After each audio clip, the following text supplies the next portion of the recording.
Hey, my name is Ryan Duncan and I am the top contributor on the Skool.com platform, and I'm going to bring you today a video all about how to engage better and also how to start turning your engagement into dollars. Now, there are 4 things that you want to look at when it comes to engagement, and those are questions, GIFs, humor, and understanding what's going on at most times of the day.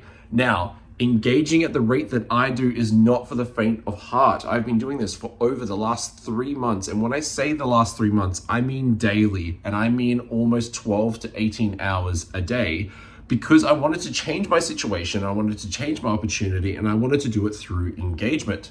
So let's start off with topic number 1, questions. A lot of people seem to not understand how to actually engage with people when they jump online. They're all weird and rigid, and I need to be this professional person. And when it comes down to asking questions with people, it's almost like people forget to ask them in the first place. Now, it seems really simple and it seems really obvious, which it is, because what happens is someone will say something and they will tell you, "Hi, my name is Ryan and I am from Australia." And someone will comment, "Awesome, Ryan, nice to meet you." They might comment back, "Nice to meet you too." And the conversation just ends. And when the conversation ends like that, nothing else happens.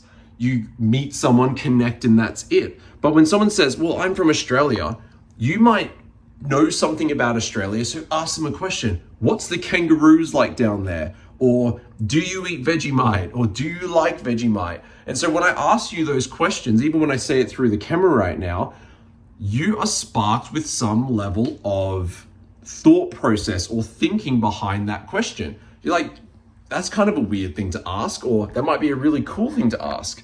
And so when you do that, you actually open yourself up for more questions and more responses, and you start to learn about people just like you would if you were in this apartment with me right now. Imagine you walked in and you were like, "Hey, nice to meet you. My name is Jason and I'm here." And it's like, "Cool, Jason, nice to meet you." And the conversation doesn't go anywhere because you don't ask questions. So start to think about your conversations in real life. When you ask someone a question, you might say, "Hey, that food looks really good. How did you make it?"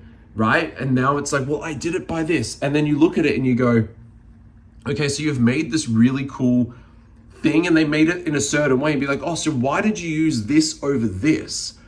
And then they get to talk more about that specific thing. And so what you're doing is you're trying to create conversation around different topic points when you meet people. And we can do this really well in person, but in the online space, a lot of people forget it. So the first step in terms of engaging online, especially on Skool.com, is to just ask questions, because that's how you spark more engagement. Now, the second thing I said was using GIFs. Now, I run a community called GIF on the Skool platform, which is literally just about posting GIFs. And it's because it was the first time on the platform that I had seen such an influx of GIFs when I started using it, because GIFs tell 1,000,000 words in like 6 seconds. Now, everyone knows what a GIF is, but using a GIF in a conversation helps create emotion. So when you create emotion inside of a text thread, you create a visual element. It allows people to have a bit more of a laugh, or to feel what you're going through, or to understand how you feel about what you've just texted them. And so by using GIFs in your conversations, you can do it in so many different ways. You can add a GIF to your post. You can add a GIF to your comment or reply to someone. You can add a GIF as a question. So you can start to use them in different ways. And a really cool strategy is actually to use a GIF to end a conversation. Now, on Skool, a lot of people go tit for tat with GIFs. And so I've created a lot of engagement and earned a lot of points on the Skool Leaderboard just by using GIFs and going back and forth with someone and exchanging different GIFs in different ways. And what I look out for in a GIF is when someone posts a GIF, I will think to myself, what would be the prompting word to get that GIF? Because I'd like to create something similar and actually start to engage and create likelihood between myself and the person that I'm interacting with. And so say someone uses the Office GIF and you see Michael Scott in there. You might type Michael Scott, or you might type the Office, and you will use a GIF that's relevant to them to show that you are interested in what they're doing and to create more of an experience with them at the same time. And so GIFs are really powerful, and you should start using them when you engage with your community members and other people on the platform as you do so. Now, the third part, humor. How do you use humor inside of an online space? And I want to use a very clear example of this. So one of a really cool tips that I'm about to post inside of my engagement community, skool.com/noobs, jump in now. I'm going to basically leverage a strategy, which is someone wrote a spelling mistake in their post. And it was literally, the comment was, I'm feeling God. So instead of good, they wrote G-O-D, God, on this Tuesday. And so because of the spelling mistake that was there, I used the God GIF, which was like Jesus with a cigarette in his hand. And I posted that below, and it started a really cool thread of all of this amazing engagement around these weird GIFs. And I got to connect in more with that creator because I pulled out a spelling mistake that they did, but then pulled it into something that would be funny. And so what you can do is you can start to leverage humor by seeing these kind of like inside jokes that happen, which falls under the fourth line. But before I get there, I want to talk about how you leverage the humor. You want to kind of pull out certain things. So when someone says, oh, I don't know, I'd have to think because I've seen quite a few different posts.